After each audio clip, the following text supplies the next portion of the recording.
And away we go. Good morning, everybody. This is Jomo Stewart here at the Fairbanks Economic Development Corporation. It is Tuesday, March 12th, just after 8 a.m. And we are here for this week's Energy for Alaska Task Force. Here in the room, we have some notable guests. We have, of course, the man, the myth, the legend, Mr. Roger Burgraff. We have our friend from IGU, Ms. Katie Yarrow. And we also have Mr. Brent Sheets from UAF. So good morning.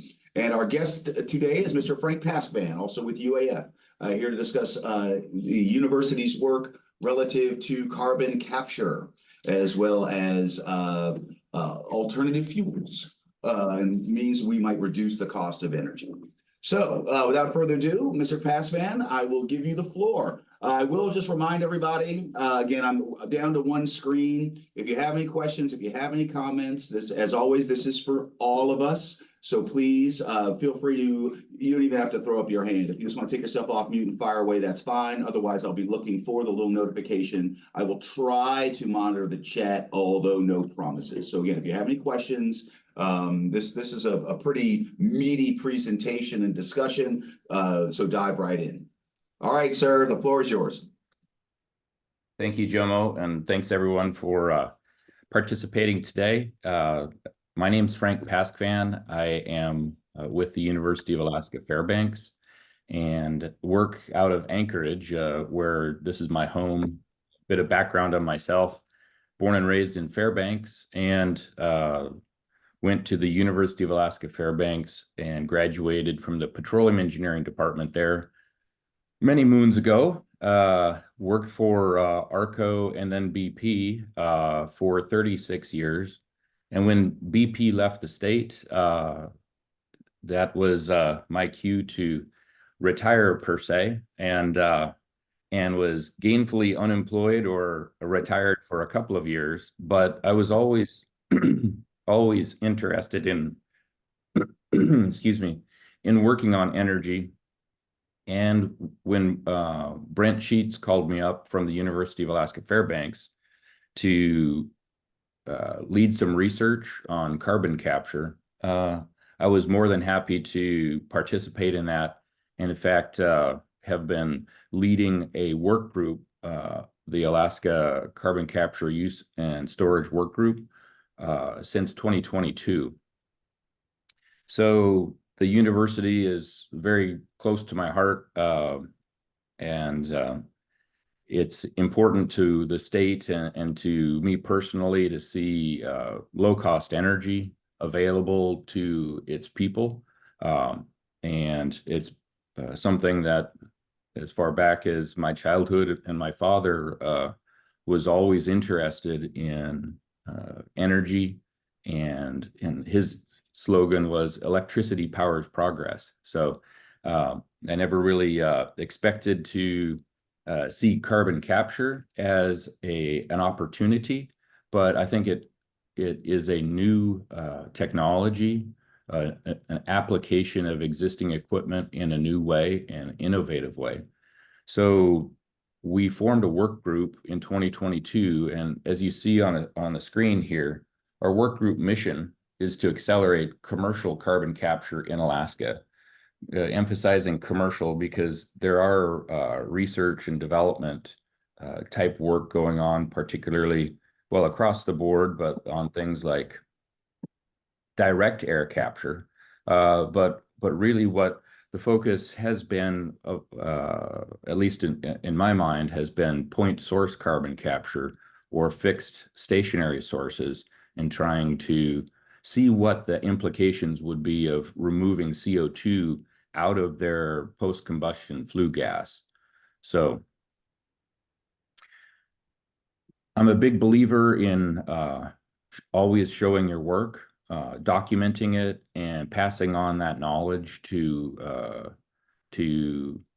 share with others, invite critique and collaboration. And so on the screen here, you can see there's basically two separate titles on the screen. One is the Alaska CCUS Work Group and a Roadmap to Commercial Deployment. And this is a paper that was published in May of 2023. It's that's at the Society of Petroleum Engineers convention, which was May here in Anchorage. And Brent and I were co-authors on that.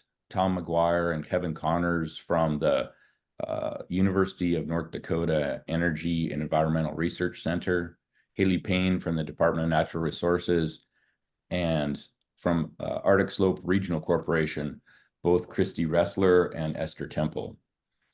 Directing your attention, this link here is available, and that's a website that I maintain, and it has both a copy of this paper for your review, and also it has the recently published Cook Inlet Region Low Carbon Power Generation with Carbon Capture, Transport, and Storage Feasibility Study.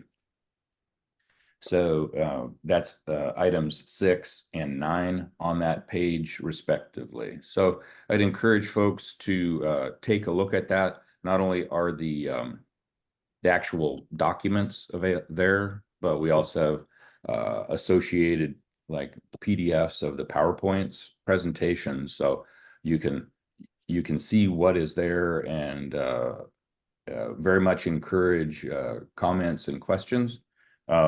And I manage this email address, ccusalaska@gmail.com. So if there's more information, please feel free to reach out there. So jumping into some of the background here on the University of Alaska Fairbanks Institute of Northern Engineering, we began our work in 2019 on this. And in fact, our Senator Lisa Murkowski was impressed by the review that was in front of her committee. I believe it was Senate Resources.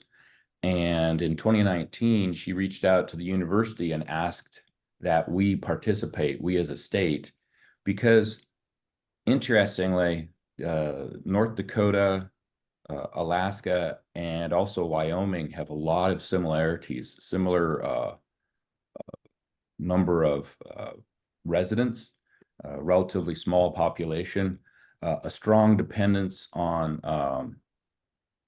well, we all depend on energy, but energy production. So, for example, North Dakota exports 10 times as much power as it generates locally. And a lot of that power, in their case, comes from coal. And when they began this Plain CO2 reduction partnership, it was in recognition that, and this was back in the year 2003 when they began their work, it was in recognition that carbon is an emerging challenge as we develop and grow as a population.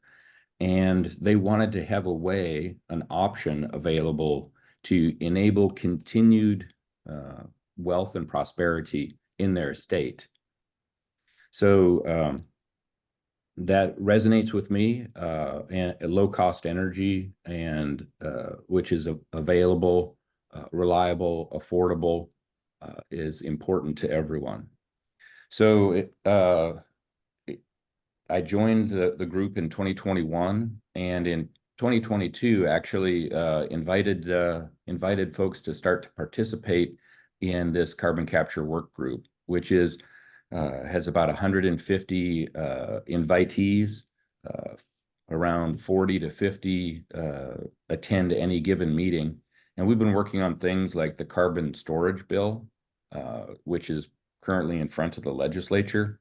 And this is a necessary step for carbon capture to actually occur in the state, because it sets up the legal and regulatory framework. We've held multiple sessions, as many as 4 in 1 month, but often monthly. And in that, we as the university offered to perform studies, and the study that we have in front of us today, this power generation with carbon capture, that feasibility study is the result. And you can see that, an image of the inside front cover of that here. And it's a fairly beefy report, 86 pages, available for review. I got mine bound because I'll be flipping through it from time to time as the months go by in the future. But we put wall clock time, actually 2 full years in on that study. But actual work on it's probably like 6 months worth of work by the authors, myself, Tom McGuire, who's now actually with ExxonMobil, Josh Streggy, Randy Hobbs, power generation consultant, and Caleb Stevenson did the work on the permitting. This is not my first feasibility study, and it reminds me a lot of one that I did while I was working for ARCO in Indonesia on what is now the Tangguh LNG project. We discovered a resource, we evaluated its technical feasibility, and we evaluated its commercial feasibility. That was in collaboration with Pertamina, the national energy company of Indonesia. And this study, and actually all techno-economic studies share the same evaluation objectives, which is to determine, is something viable technologically? And how does it look commercially? Is it something that a commercial investor would be interested in pursuing? Two things that we're looking forward to at the university are the ARCS project, and I've got a slide on that that summarizes it in this slide deck. But the objective of that is effectively to determine the amount of CO2 storage volume in the northern Cook Inlet.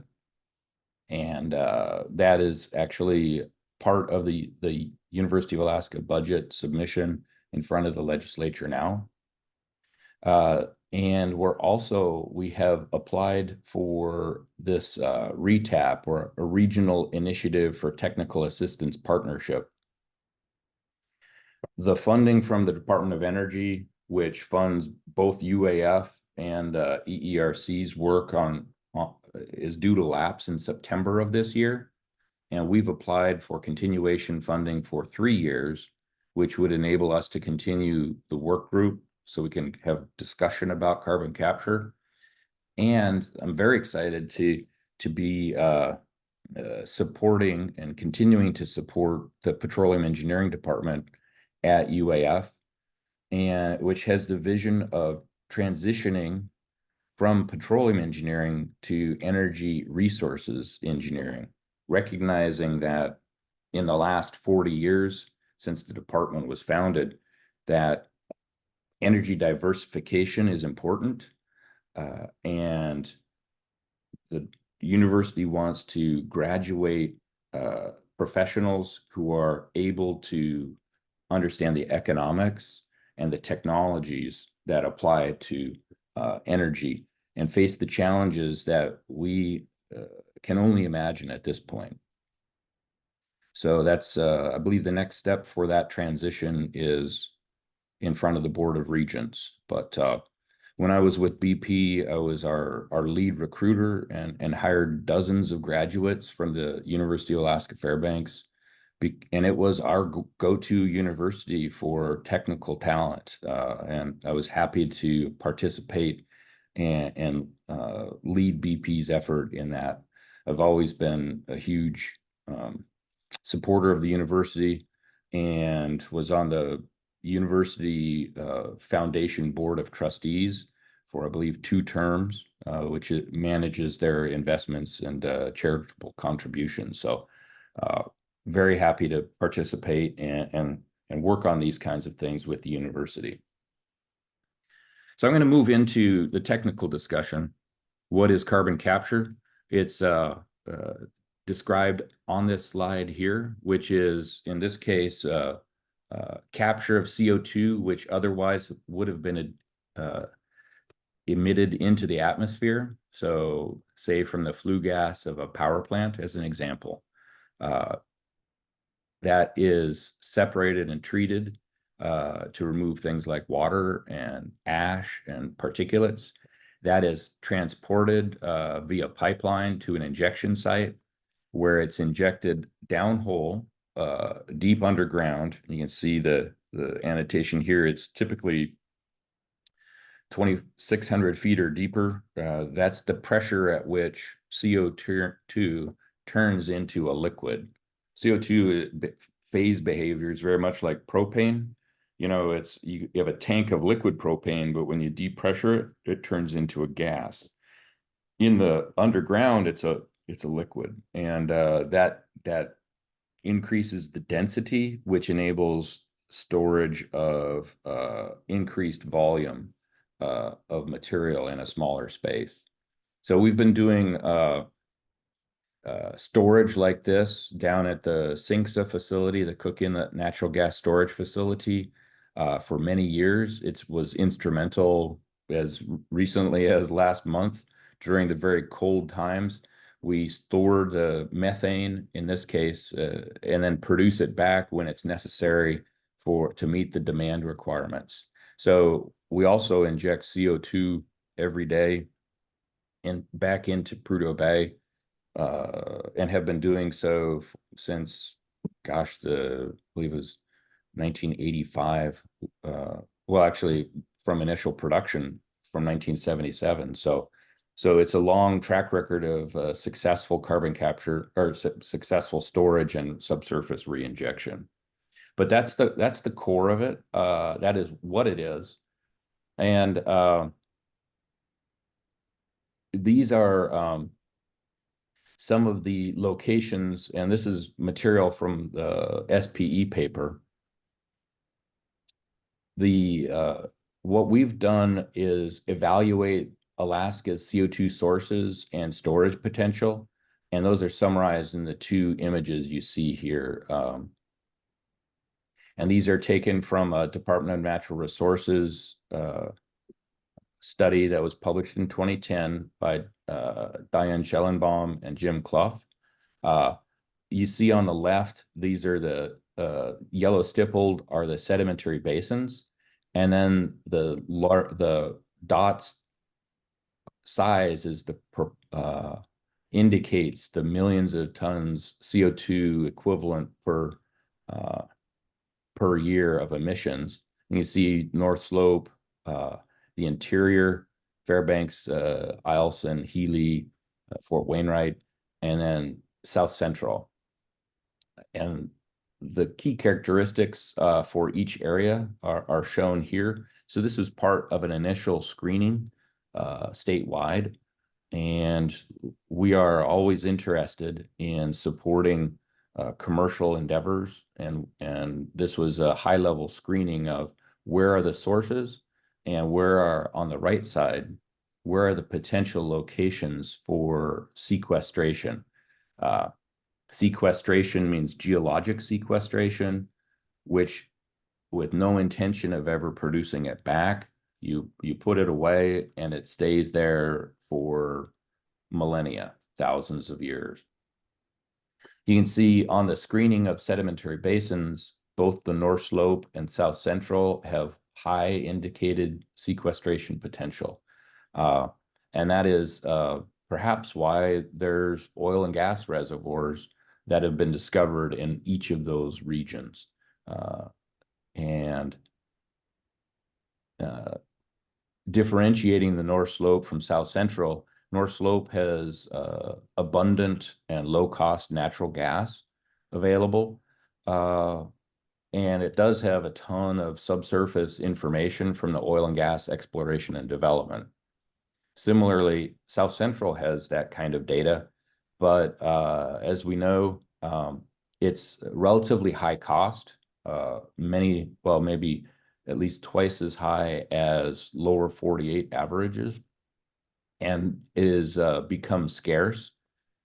I will say that while we were preparing these materials, we didn't concurrently, Hilcorp issued in May of 2022 their notification to utilities that there will be a shortfall in the of supply from the Southcentral Cook Inlet region, and put us on notice that we need to start looking for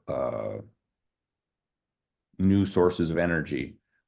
And the report actually addresses some of those options. But that's a high level screening, and it's these are images that are in the SPE paper. And this is just another view of that. What are the opportunities, and then what are some of the needs? So looking at the interior in particular, we see coal-fired power generation capture as a key opportunity. There's existing 6 operating plants there. We need to evaluate the regional subsurface to see where would be the best places for storage. And there's been initial screening done, but that needs to be taken to the next level.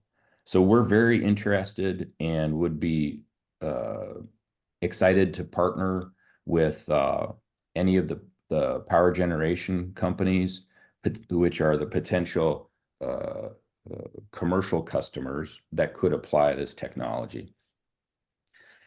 At this point, geotechnically, we do have, with that limited information, we do need more information. And so the expansion of the petroleum department into energy resources, we intend to pick up geologists, people with geophysical and subsurface expertise to help evaluate and prove up storage resources. Hey, Frank, I don't mean to be rude, but again, we're starting to get near the bottom of the hour, and I think we're on slide 3 or 4. Yeah, so I just want to make sure we have time to get to the meat and potatoes. And I would remind everyone else, again, if you do have any questions or comments, you can feel free to either throw up your hand or just go ahead and unmute and fire away. We did have one question in the chat regarding CO2's use in enhanced oil recovery. My understanding is the answer is yes.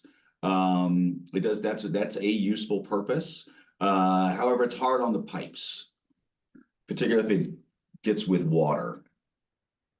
Sure, but that's absolutely true, but manageable. We've since 1985 been concentrating CO2 into the Prudhoe Bay miscible gas project and inject say 300 or 400 million cubic feet a day of a blend of 20% CO2 and 80% hydrocarbons.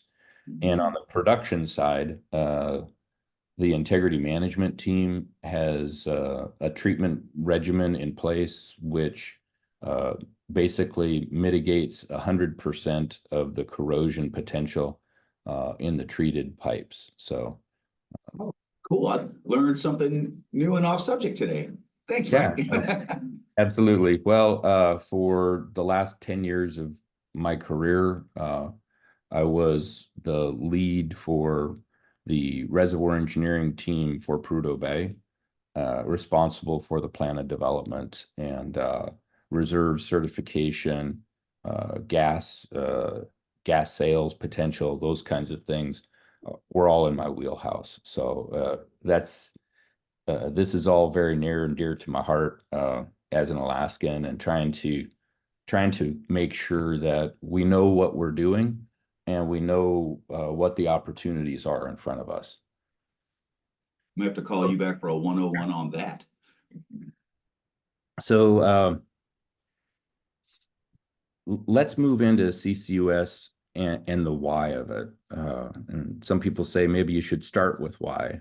So let's start there. And the world is facing the dual challenge of increasing energy demand while addressing the risks of climate change.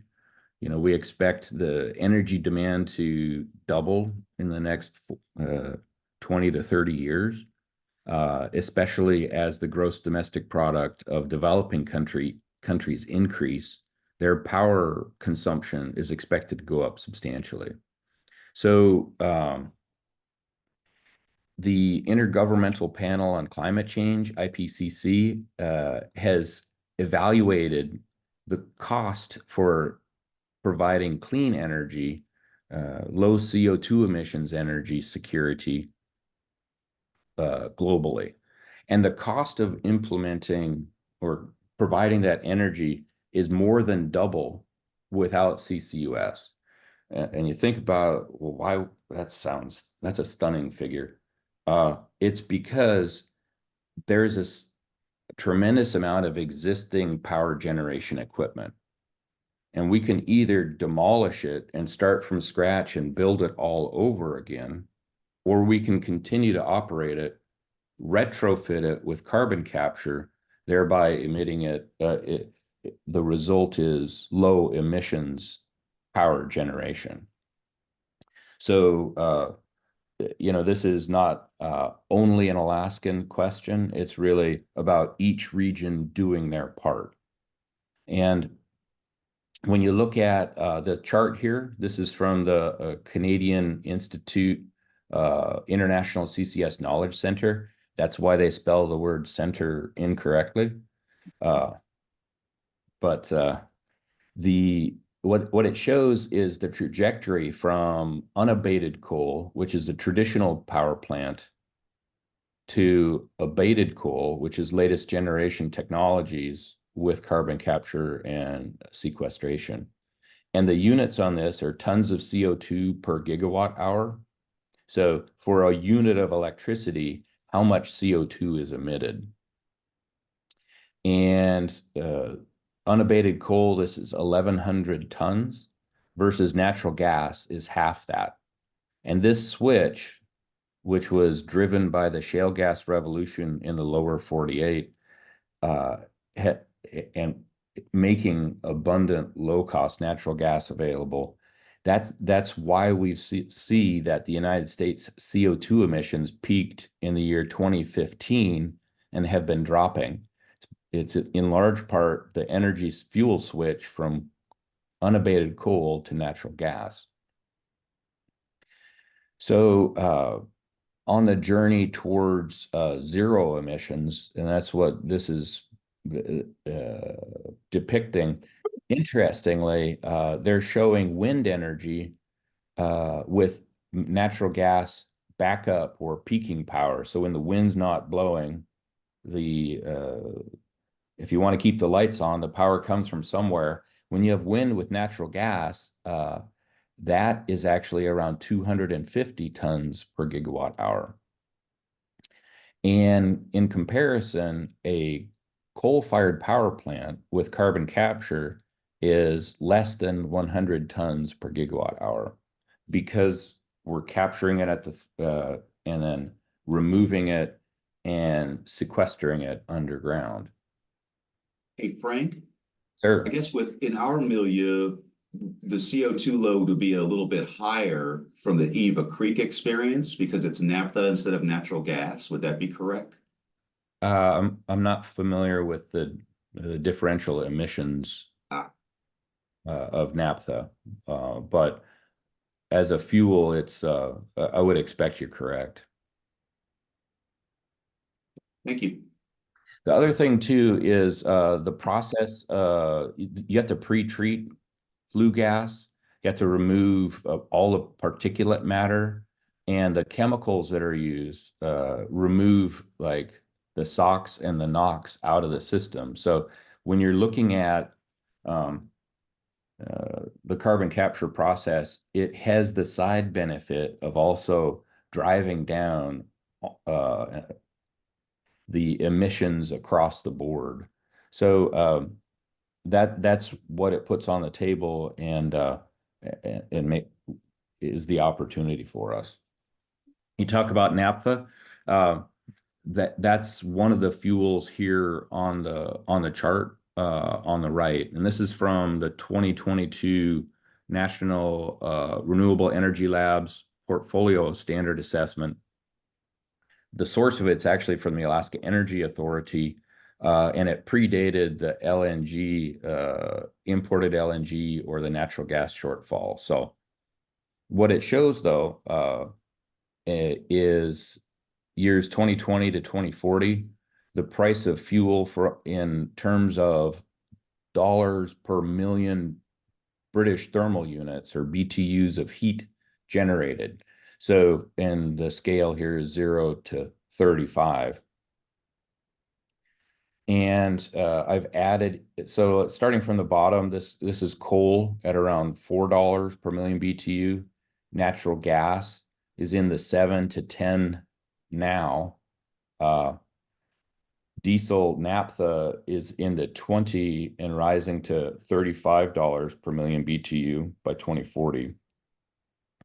And then we looked at potential imported LNG, and there's a price range uncertainty there, but it's generally accepted to be in the $15 to $25 per million BTU range.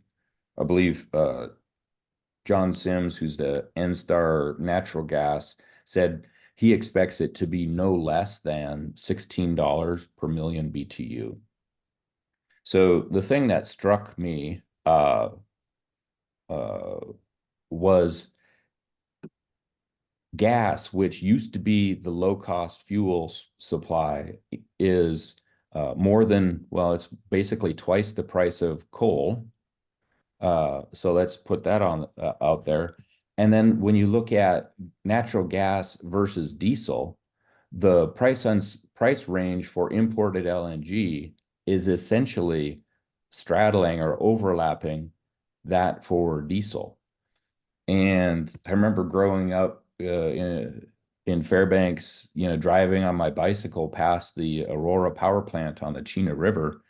And when there was a peaking power demand, they would fire off the oil-fired generators to meet the demand. And it's like, oh my gosh, here we are burning diesel when we typically burn coal, and that cost of electricity is so much higher. What this tells me is imported LNG makes burning diesel, or the cost equivalent of burning diesel, the new normal. And so that's the challenge that the Railbelt faces now, is what is the future fuel supply for our power? So we're looking at scarce natural gas, importing it, and in contrast, you have a local abundant coal supply, and that was really a new coal-fired power plant does not meet EPA regulations without some sort of abatement. And our John Kerry, our U.S. climate envoy, said no new unabated coal-fired power, period. But we checked with the EPA in the writing of this report, and abated coal-fired power is absolutely acceptable, and in fact expected by the Department of Energy. That and in one of their funding opportunities, they set aside funds for at least 2 plants to be funded for carbon capture. And with carbon capture, the coal-fired emissions are half to quarter that of natural gas. And interestingly, half that of wind power when you use natural gas power as backup. And finally,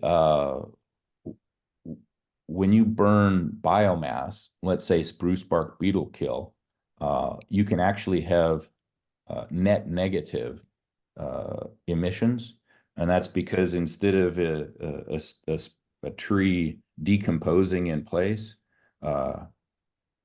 and emitting its CO2 directly to the atmosphere, when you harvest it and burn it as a fuel, and you capture its emissions through the CCS system, instead of it being emitted to the atmosphere, you're using that heat energy and to make electricity, and you're capturing the CO2. So that's an opportunity that the Department of Energy has recommended to our team, is if you're going to do a coal-fired plant with carbon capture and sequestration, make provision for biomass to as a fuel. So I'm just going to briefly touch on this one.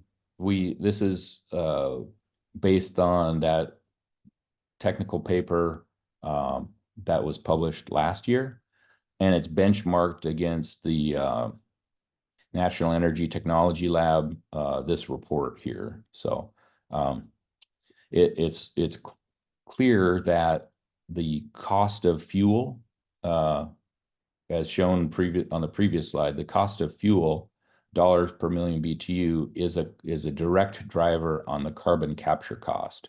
And this chart shows from $0 to $160 capture cost per ton of CO2 that you capture, that the fuel price and the low end is North Slope natural gas at around $1 to $2 per million BTU. Coal is here at $4. US average price for the year 2022 was around $4.90. And then current Southcentral price is, let's say, $10 per million BTU, and it could range as high as $25 million or more, depending on the LNG import scenario. So this was a screening using capital costs derived from the lower 48. And in general, and I will show here one other thing to flag, this is the 45Q tax credit. And under the Inflation Reduction Act, projects that are start construction before January 1, 2033 earn $85 in credits per ton of CO2. So that's a potential revenue stream for a capture project. And you'll see coal actually is, in this case, around $60 per ton, leaving a $25 net revenue, which so if you add carbon capture to coal fired power, it should decrease the cost of electricity from the base plant if it's earning positive revenue. Alternatively, for natural gas, at least for Alaska natural gas prices, Southcentral, it's less attractive because we expect the cost of capture to exceed the revenues that are earned. But this was all part of the screening study, and it was a lens from last year looking at where are the sources of CO2 potential to be captured, where's the storage sites that are prospective, and then finally, what are the capture costs and which of those are more attractive. What it looks like is natural gas capture is attractive on the North Slope. It's less attractive for Southcentral for natural gas, but coal capture looks attractive statewide because of the lower cost per ton, which is all background for the this study, which is available for download and reading. It has a 2.5-page executive summary. I would encourage folks to have a look at that. We put a lot of time in on this report. It's seen a substantial amount of internal reviews, and we've tested against and benchmarked against other projects globally. So we feel like it's a valuable contribution into the discussion that is going on today. So effectively, what we do is look at the cost of electricity from a biomass coal-fired power and compare that to natural gas power with and without carbon capture at current and future natural gas prices. Was there a question or? Well, we do have, let's see, we have one question regarding basins. Have we explored completely to know that this is the limit of our sedimentary basins, or is there potential to find more with oil and gas exploration, more suitable holes? I would assume the answer is yes. Yes, absolutely. There's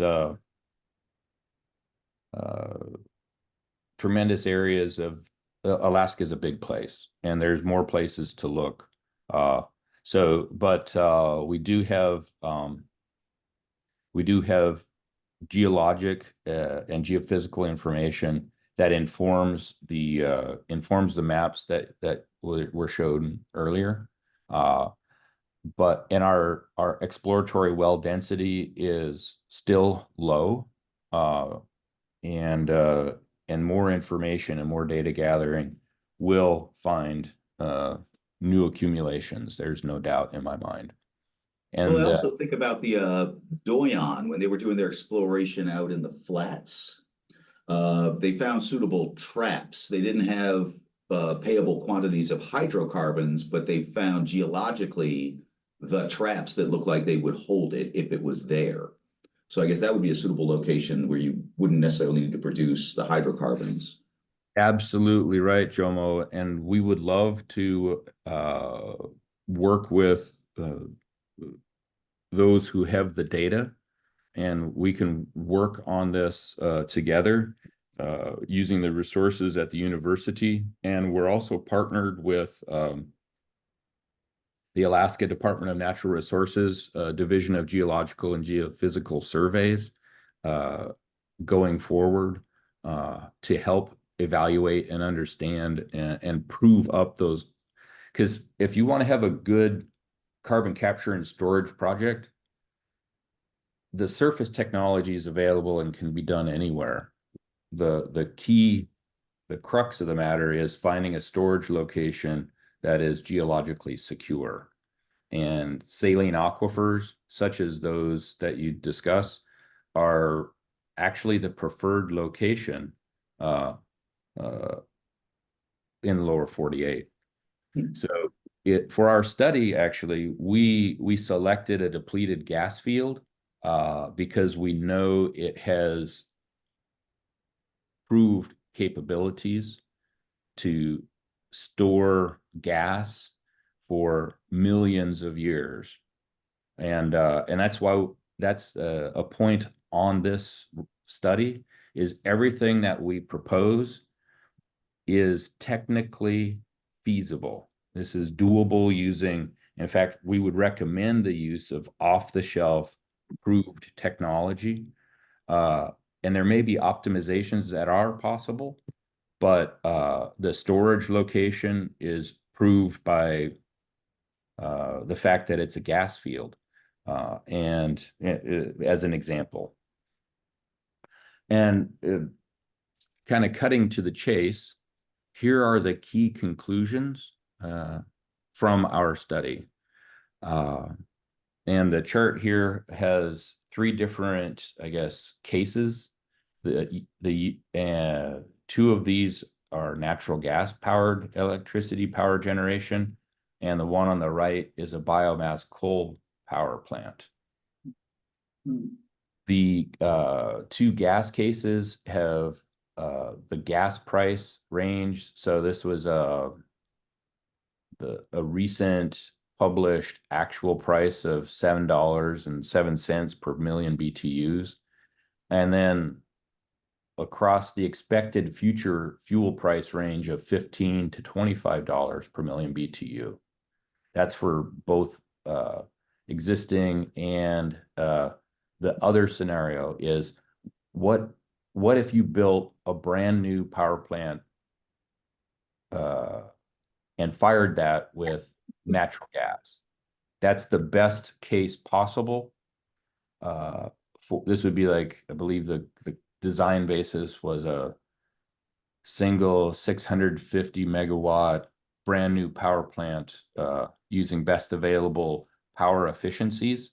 And so this would be the lowest cost electricity you could generate from natural gas. And you can see we're not proposing that, especially in light of the supply shortfall. And we do have like the Southcentral power plant, the George M. Sullivan plant. Those are very efficient and new plants that are operating now. So, but we use this as a benchmark to test the methodology for calculating the cost of electricity from biomass coal. So it's a sort of apples and apples comparison basis. But where we are headed in South Central is perhaps best depicted sort of in the business as usual, is using the existing gas power and looking at, say, the midpoint price of $20 per million BTU. Well, today's price is $188 per megawatt hour. That grows to $307 per megawatt hour without carbon capture. And then the width is this kind of orangish color. And that, as mentioned previously, grows to 319. It's a slight increase relatively, but it is an increase in expected cost of electricity.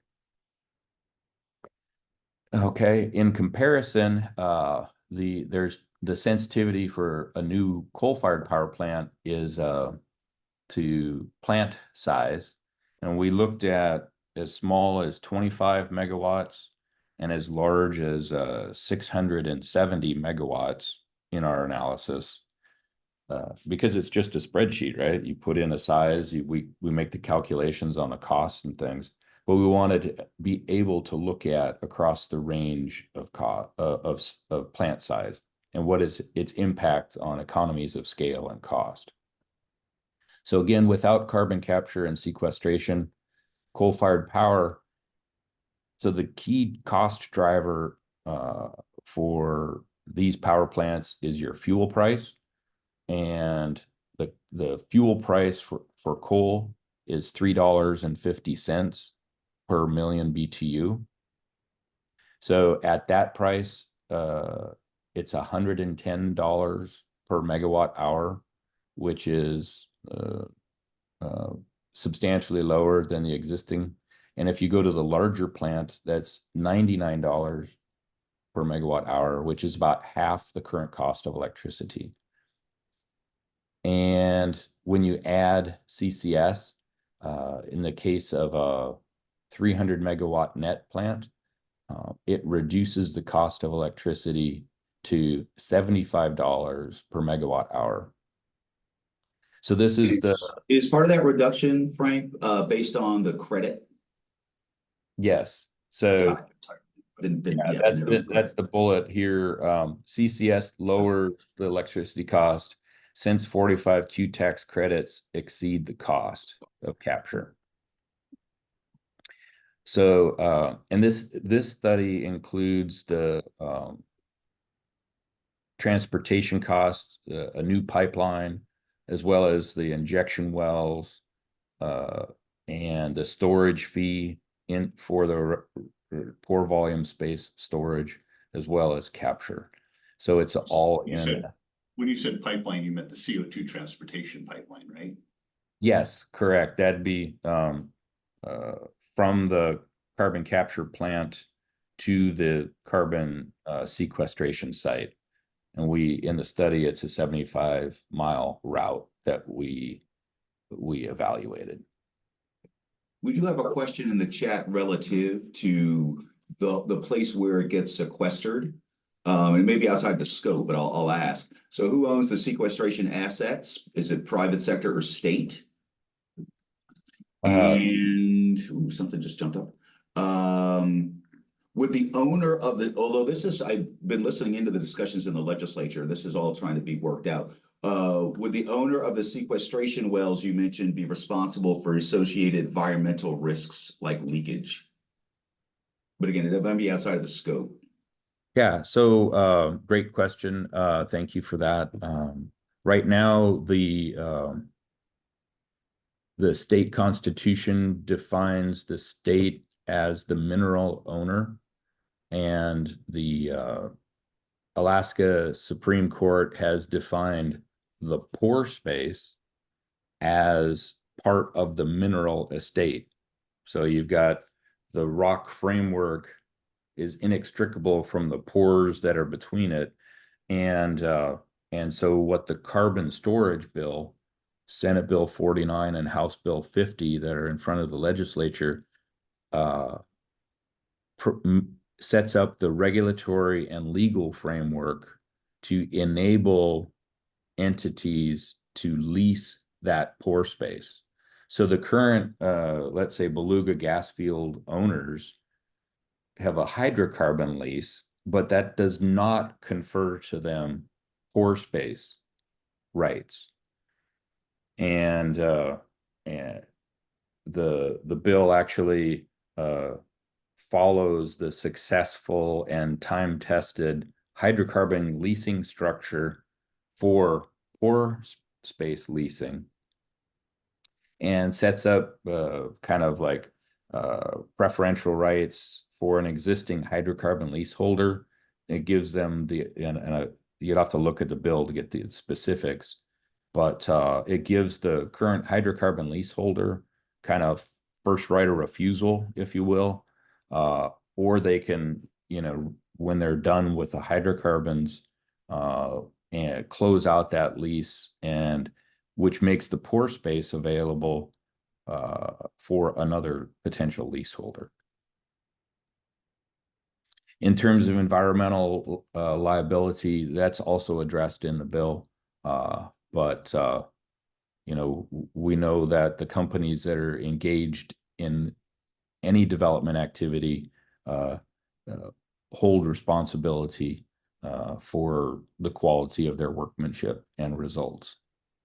So I would just let everybody know, if you are interested, again, one of the wonders of our legislature, they have a very robust website.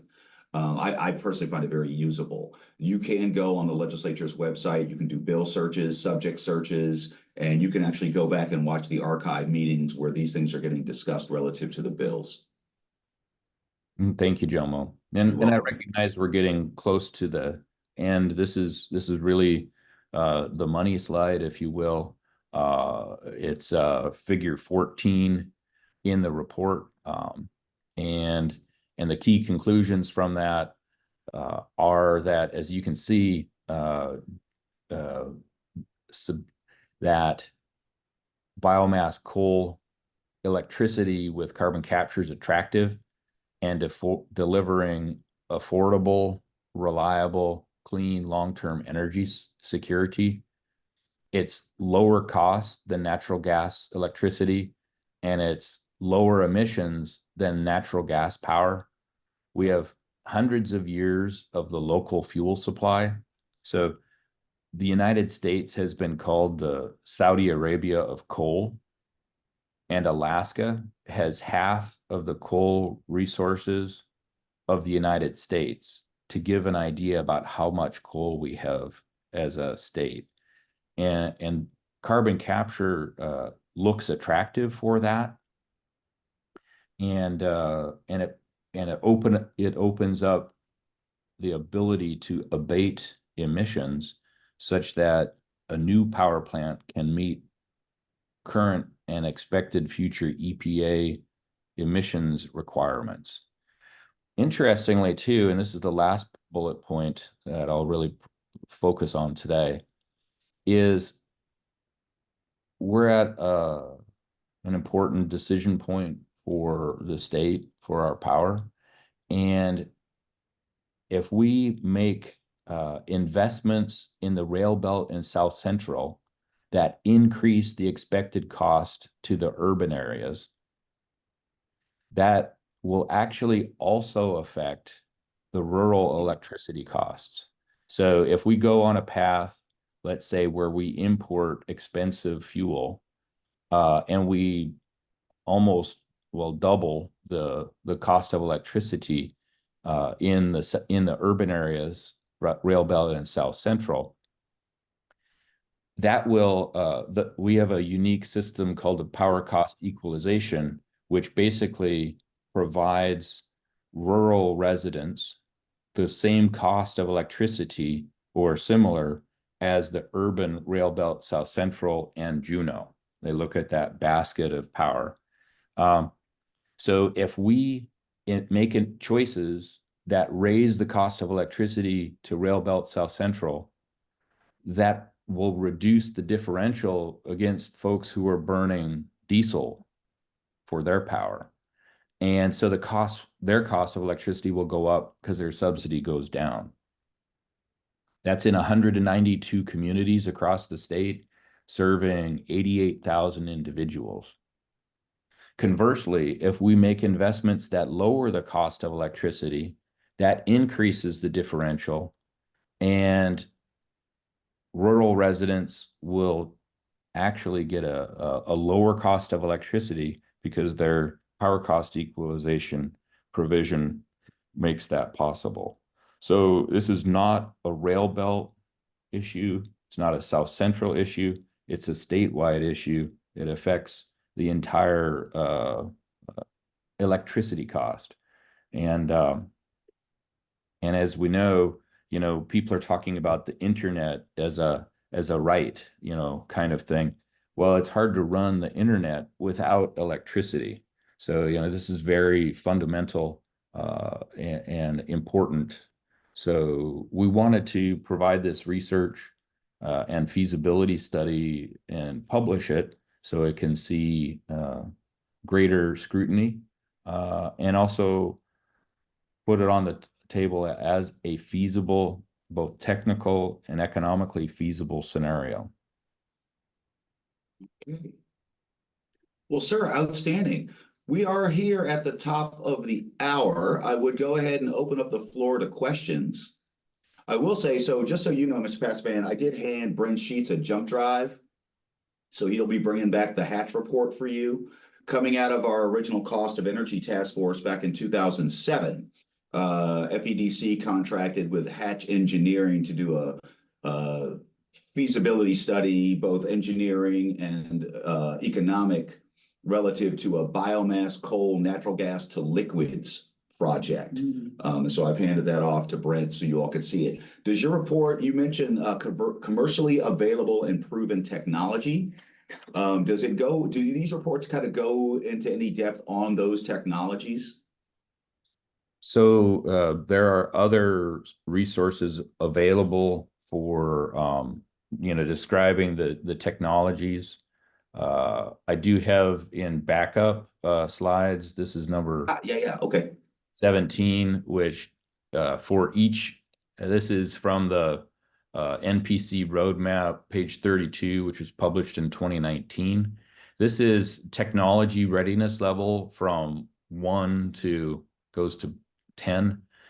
Basic research through deployment, demonstration, and pilot, so development and pilot demonstration is in the middle technologies, and then deployment ready. And so what we have proposed in our feasibility study and recommend is technology readiness levels 8 or 9, which is amine absorption for capture, which is pipeline transport, and a depleted gas field with the possibility for saline aquifer backup.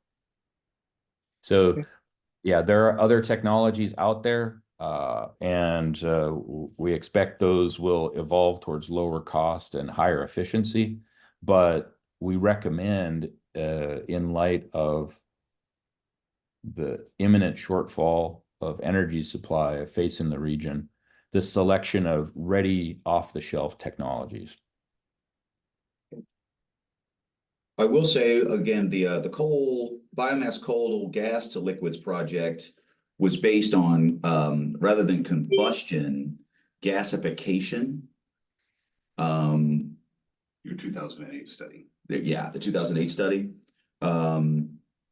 Which again, because you're using such high temperatures in controlled conditions, I mean, you could run pretty much any carbonaceous fuel through those things. Because I want to say the Japanese have been using plasma gasifiers for forever, actually, mostly actually as a waste volume reduction mechanism. But of course, they do get some power out of it, heat and power. And it was all containerized. I mean, this is, also. Well, this is super interesting. Hey, again, guys, we are at the top of the hour. Do we have any questions? If you do, please go ahead and just take yourself off mute. I think we have a couple of more minutes with Mr. Paskvan and Mr. Sheets.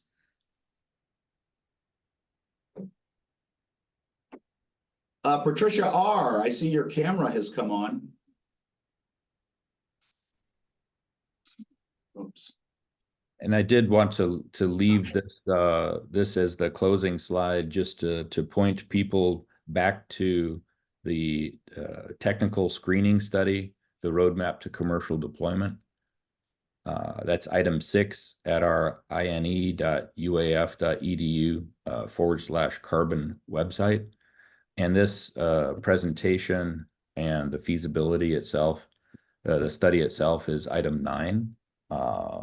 So very open to comments and questions and criticisms. I believe that collaboration and open dialogue, really the process that we have mastered as a country, is through that is the most effective way to get to improved products. So. Right. Well, Mr. Burgraff, anything for you? No? Ms. Yarrow? That's all right. Okay. There may Mr. be a Sheets. couple of questions in the chat, I understand. The only last one is regarding the Healy plant, and the answer is no. In fact, it's GBA's plans to take Healy 2 out of service. They were required by the EPA when it was built to, at some point discontinue Healy 1 or 2, although Rick would know better, as well as Tom DeLong. Well, I believe Hey, that Frank and Jomo, this is Tom DeLong. The consent decree with the EPA only required that we put on SCR. There was no requirement to do anything with Healy 2. And while I got the microphone, hey, Frank, thanks a lot for this presentation. I do have 2 areas I'm looking for clarification on. When you talked about the North Slope, my understanding is that the North Slope gas is wet gas and it's 12% carbon dioxide. And I know that they've been injecting propane and other forms of natural gas back into the reservoir for oil field enhancement, but I don't believe there's any carbon sequestration going on in the North Slope. So if you could clarify that. And then the second question I had regarding an assumption, you said that current Cook Inlet energy or electricity is 188 megawatt. And I can tell you Golden Valley Electric purchases power from Southcentral for quite a bit cheaper of that. So maybe I misunderstood your assumption there. Thanks a lot. Yeah, thanks for those. So on the North Slope, let's go there first. The gas there is all the gas through Prudhoe Bay. So the indigenous gas at Prudhoe Bay is 12.5% CO2. And that's run through the central gas facility, which drops it to minus 40 degrees Fahrenheit, which as a Fairbanksan, quite familiar with. But all the natural gas liquids and richer gas components like propanes and butanes, almost all those drop out at that level. And that is used as an enriching fluid. So you're left with 2 streams, a rich gas stream and a lean gas stream. The lean gas stream is still basically 12% CO2 that's re-injected into the gas cap. And then the rich liquids are blended with the lean gas to a designer gas composition, which is fully miscible within the Prudhoe Bay unit. And that's about 20% CO2. So when I say we've been doing CO2 sequestration, it's that unlike many reservoirs around the world, we capture all of the gas, process it, and re-inject it into the formation safely and securely. In terms of the Southcentral electricity price, the prices quoted there are based on Chugach Electric Association's published tariff for calculating electricity prices. And this includes the capacity charge, which includes, the capital costs for the creating the power generation. We also have in the study the avoided cost estimate using the same methodology, but excluding the capacity charge. And that does lower the prices substantially from here. But that's well documented in the analysis. So I'd encourage, having a peek at the 3 different cost methodologies that we used to evaluate the cost of natural gas electricity, and which is used as a benchmark there. I will say too that these are commercial or industrial rates. It's the generation and transmission rate, and customers will see slightly higher rates. On average, in the region, they're like 12% higher than these industrial rates. But we use the industrial rates throughout the report, excluding the administrative fees and things like that the customer will also pay. Mr. Thanks a Hahnemann, lot, I see. Thanks, Thanks, Mr. Tom. DeLong. Mr. Hahnemann, I see you're off mute. Do you have a question or a comment? No, I don't. Thank you. Appreciate the discussion, but no comment. Okay. Sorry, I was off mute. Didn't mean to. No, you're good. You're good. You were quiet.